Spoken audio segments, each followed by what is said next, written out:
Imagine walking into a room of Fortune 500 executives and telling them their entire approach to innovation is upside down. That's what Brazilian entrepreneur Arnold Correa did, not with words, but with actions. While his corporate competitors clung to their core competencies, Correa reinvented his company, Atmo Digital, every time a customer brought him a new challenge.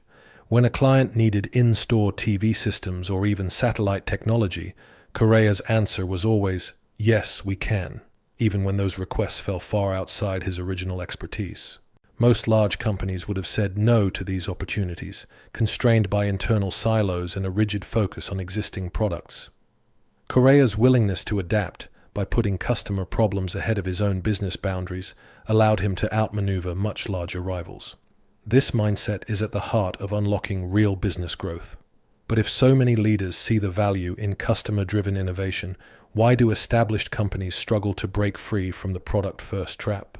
If you're new here, please subscribe and like because I share tips to help you improve your career. Inside most large companies, innovation starts with a familiar pattern. Teams invest heavily in building new features, confident that technical improvements alone will win customers over. But this product-first mindset often leads to wasted resources and missed opportunities.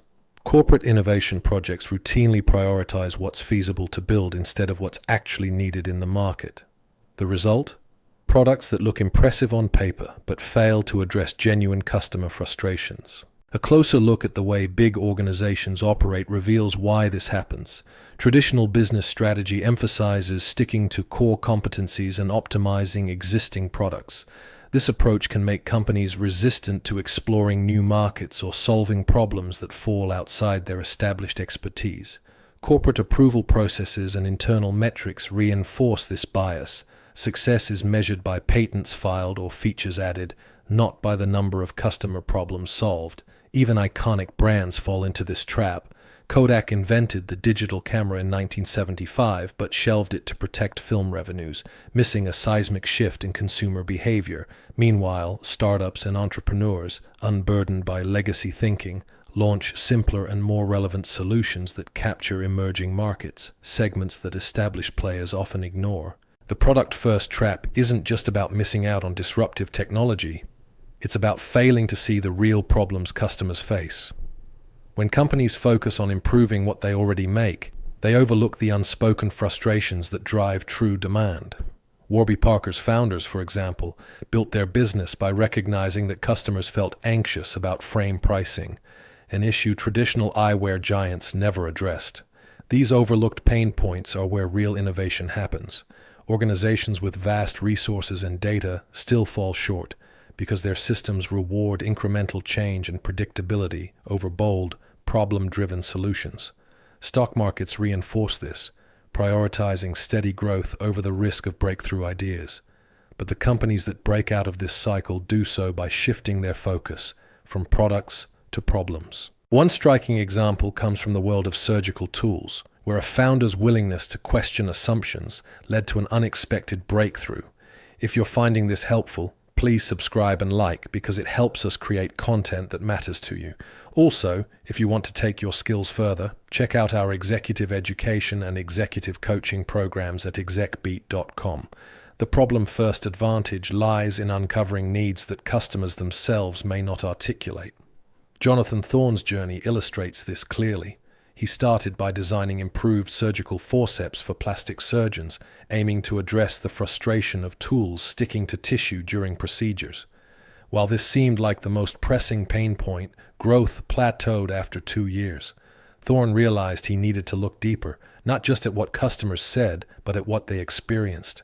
By observing neurosurgeons in the operating room, Thorne saw that the same sticking issue posed far greater risks in brain and spinal surgeries. Here, a minor slip could cause severe consequences, yet neurosurgeons had grown so accustomed to this hazard that they rarely mentioned it. Thorne stopped relying solely on direct feedback and instead focused on the realities of the work environment. He followed a 3-step process to validate the real problem. First, he observed surgeries without asking leading questions, allowing him to see genuine workflow challenges. Second, he measured how much time and effort surgeons spent compensating for tool limitations. Third, he prototyped solutions that addressed issues surgeons had never directly requested to fix.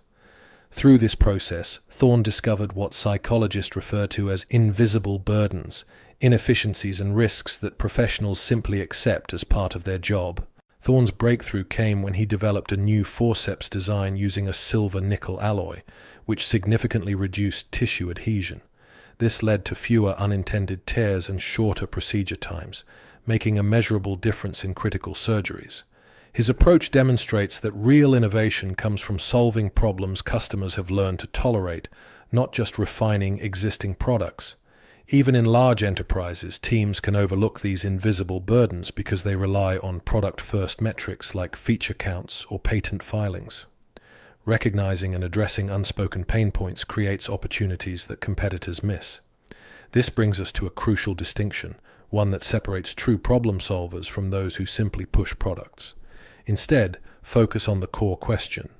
What pain have your customers simply accepted as part of their experience? Most teams compete on features, but lasting advantage comes from addressing these invisible burdens. Here's a practical exercise. Spend 24 hours observing your customers without prompting them.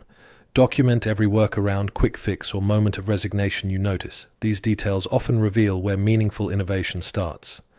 Stryker's acquisition of Thorne's company at a premium wasn't just about better forceps, it was about owning the solution to a costly, overlooked problem in neurosurgery. Right now, pick one customer pain your team assumes is unavoidable. Challenge it for 24 hours. Comment below with one overlooked workaround you've observed. Your next breakthrough could be hiding there. Thanks for watching. Please subscribe and like because it helps us bring you more free videos. And if you're ready to grow your career, visit execbeat.com to learn about our executive education and coaching.